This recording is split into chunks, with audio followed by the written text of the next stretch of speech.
sudah keliling dunia. Ada saya itu bersyukur orang Indonesia. Mau diambil oleh Lebanon, saya nolak. Bukan sombong. Kuncinya kata Pak Haji Masari itu kuncinya ilmu huruf. Ilmu huruf kan Pak Haji Masari nggak ngerti, nggak paham. Ada yang diangkat. Harusnya bangga ini ada Indonesia, ada Islam. Betul nggak? Belum kita ini tahu ilmu huruf. Saya bertanya bisa menyelesaikan bahasa Inggris, bahasa Arab, semuanya itu dari bahasa Suryani. Tanpa bahasa Suryani, nggak mungkin ada yang meneruskan siapa? Yaitu kerajaan-kerajaan Nusantara.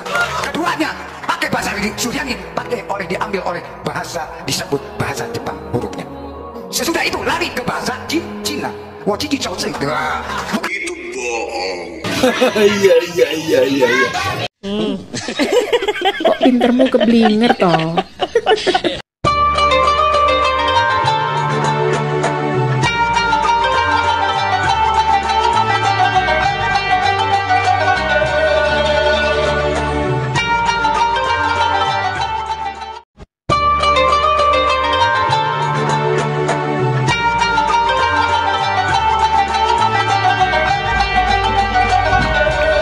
Assalamualaikum warahmatullahi wabarakatuh. Bismillah, alhamdulillah, assalatu wassalamu ala rasulillah wa ala alihi wa sahbihi wa man tabi'ahu wa mawala wa la hawla wa la quwwata illa billah, amma ba'du. Sahabat cahaya hati, para pemirsa yang dirahmati oleh Allah, di kesempatan kali ini kita jumpa lagi di channel YouTube kami Cahaya Hati 80. Mudah-mudahan kita senantiasa mendapatkan lindungan dan rahmat dari Allah, mendapatkan taufik dan hidayahnya, mendapatkan ridho dan inayahnya, dimudahkan segala urusannya, dilancarkan rezekinya dan dikabulkan hajatnya, amin ya rabbal alamin. Tak lupa kami ucapkan terima kasih yang sebesar-besarnya kepada para pemirsa, para sahabat yang sudi subscribe channel kami, yang telah mendukung channel kami. Bagi pemirsa yang baru menemukan channel kami, jangan lupa klik tombol subscribe-nya, klik tanda loncengnya, klik tanda jempolnya, tinggalkan komentar di bawah video ini, dan share video ini ke tab sosial media Anda agar lebih banyak bermanfaat. Pemirsa Cahaya Hati yang dirahmati Allah, di konten kali ini kami akan membongkar atau riwayat hidup dari Mama Gufron atau asal usul Mama Gufron. Itu Mama Gufron itu sebetulnya siapa, dari mana, dan bagaimana kehidupan sebelum beliau itu mendapatkan panggung berceramah di mana-mana. Mari kita simak videonya. Jadi menurut dari berbagai sumber yang gue dapat, Mama Gufron ini memiliki nama asli yaitu Ius Sugriman. Ini lahir di tanggal 25 Desember tahun 1963, tepatnya di Kota Bandung, Jawa Barat. Nah terus ada informasi yang mengatakan kalau dia ini memiliki nama lain yaitu Raden Abik, yang berarti gondrong dalam bahasa Sunda. Nah hal ini disebabkan karena dia memang memiliki bulu halus di sekujur tubuhnya, jadinya dia dijuluki dengan nama tersebut. Ayah beliau itu diketahui bernama Haji Endang Mustafa, sementara ibunya itu bernama Hajah Suntari Putri. Mama Gufron ini adalah anak kedua dari pasangan tersebut, dan saat dia masih muda, dia ini ternyata adalah seorang pengamen jalanan jadi kiai.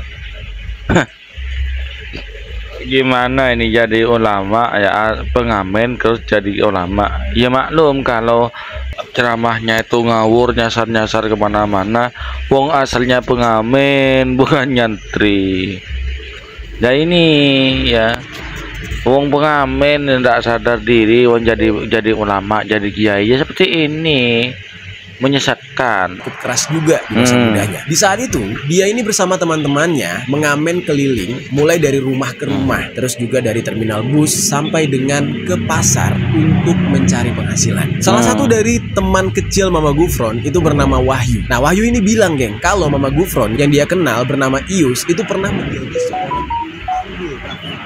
Dia bekerja di daerah Sukabumi, Jawa Barat. Bahkan cerita-cerita masa kecil. Berarti selain pengamen pernah menjadi tukang tukang panggul. Kalau di daerah saya ini disebut manul itu ya, tukang pikul. kecilnya itu juga kocak-kocak banget gitu ya. Diceritakan oleh temannya, si Mama Gufron ini pas masa kecil itu pernah sampai nyuri sendal serta jadi maling. Berarti Mama Gufron mantan maling sandal. Ayam. Nah itu cerita selalu lah, cerita masa kecilnya si Mama Gufron menurut temannya yang bernama Wahyu. Nah untuk saat ini si teman kecilnya tersebut juga kaget kok bisa tiba-tiba si temannya yang bernama Ius alias Mama Gufron ini mengganti nama dengan Kiai Haji Muhammad Abdul Gufron Al-Bantani Syafi'i. Gelarnya Kiai Haji. Allah Rabbi. Ya. Set. Kayak keturunan Arab bener gitu ya. Padahal lahirnya di Bandung gitu. Dia mengklaim bahwa nama Muhammad Abdul Gufron adalah nama yang diberikan setelah dia berhasil menuntaskan amalan yang diperintahkan oleh guru spiritualnya yang bernama Kiai Haji Hasan Armin atau yang lebih dikenal dengan Abuya Armin. Nah ini menurut pengakuan Mama Gufron. Lalu diceritakan juga pada awalnya Mama Gufron ini atau yang bernama Ius ini bisa bertemu dengan Abuya Armin itu berawal dari ketika dia masih kecil dan dia sering hilang dari rumah. Diceritakan ketika Mama Gufron ini sempat hilang, dia tiba-tiba muncul dengan mengenakan pakaian adat Jawa yang mana di saat itu dia bisa mengobati orang-orang yang sedang sakit di sekitar tempat dia tinggal. Nah namun setelah itu tiba-tiba dia sempat menghilang lagi dan jejaknya tidak diketahui. Nah terakhir kali dia hilang itu dia masih sekolah SD dan gara-gara dia hilang itu dia akhirnya tidak lulus SD. Nah lalu kemudian singkat cerita ketika si Mama Gufron ini sudah berusia 12 tahun dia akhirnya memilih untuk belajar ke sebuah pondok pesantren yang bernama Al Hasaniyah yang berlokasi di daerah Cibuntu, Pandeglang, Banten. Mungkin ada teman-teman yang berada di daerah Cibuntu, Pandeglang, Banten boleh tinggalkan komentar di bawah. Apakah benar mungkin ya Mama Gufron ini pernah di pondok pesantren di daerah kalian? Coba tinggalkan komentar di bawah. Terus dijelaskan juga geng, saat si Mama Gufron ini menuntut ilmu di sana, dia ini berguru dengan Abuya Armin tadi. Dan dari situlah dia diberikan nama Muhammad Abdul Gufron oleh Abuya Armin. Dan dari nama tersebut kemudian diberikan lagi titel Abuya Mama, yaitu sebuah panggilan yang ditujukan untuk seorang tokoh agama sama seperti Romo Kiai di dalam kebudayaan Jawa Timur dan Jawa Tengah. Nah, jadi kata mama di sana itu bukan berarti ibu gitu ya, bukan berarti dia perempuan gitu. Tapi karena memang itu diklaim oleh si Mama Gufron sebagai panggilan yang diberikan kepada dia oleh gurunya dulu. Lalu geng, selain dia belajar ke Abuya Armin, menurut sumber yang gue dapat nih, salah satunya dari media Republika, dikatakan kalau Mama Gufron ini juga pernah belajar kepada beberapa ulama lain, yaitu salah satunya adalah Kiai Haji Abdullah Haq Nur Cianjur, lalu juga kepada Kiai Haji Abdul Karim atau Mbah Makarim yang berasal dari Boyolali. Lalu ada lagi Kiai Haji Siroj atau yang lebih sering disapa dengan Mbah Siroj Panularan Kertosuro. Nah jadi itu barisan dari guru-gurunya. Nah sementara di nama Mama Gufron itu kan ada lagi tuh yang akhirnya yang namanya Al-Bantani. Nah itu adalah nama yang dia pakai atas dasar klaimnya sendiri yang mengatakan kalau dia adalah keturunan dari Syekh Nawawi Al-Bantani. Nah walaupun hal itu tidak bisa dibuktikan dengan fakta dan data gitu ya,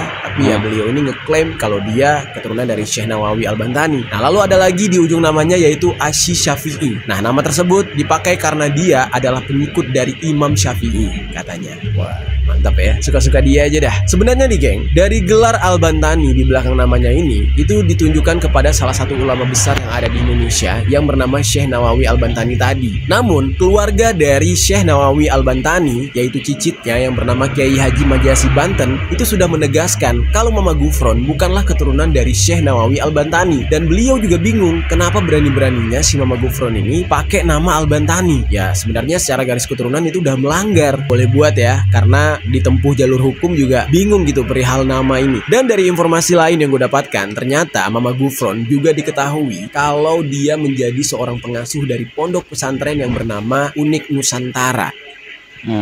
Itulah sekilas pemaparan sejarah hidup Mama Gufron, mulai sejak kecil sampai pernah nyuri sandal, pernah hilang-hilangan dan belajar dari beberapa kiai. Namun mungkin di saat belajarnya sama kiai sama ulama itu aneh-aneh ya, tidak patuh taat kepada guru, sehingga Mama Gufron ini menjadi orang yang aneh, orang yang menyebarkan kesesatan.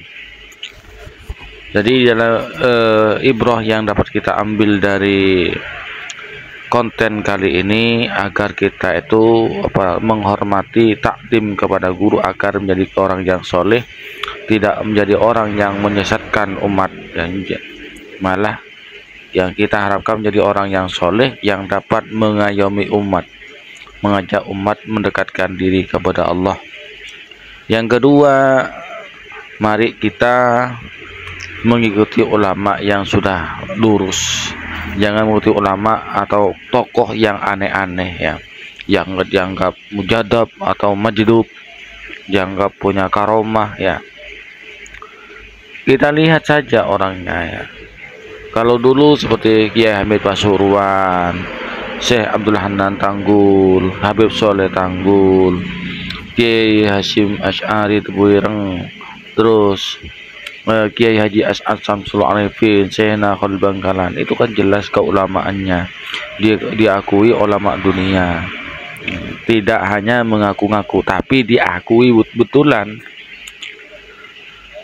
Sahabat Cahayati yang dirahmati oleh Allah, demikianlah konten yang kami bawakan pada kesempatan kali ini. Mudah-mudahan bermanfaat bagi kita bersama. Yang jelek-jelek itu dari saya, yang baik itu dari Allah Subhanahu wa Ta'ala. Wa akhiran, assalamualaikum warahmatullahi wabarakatuh.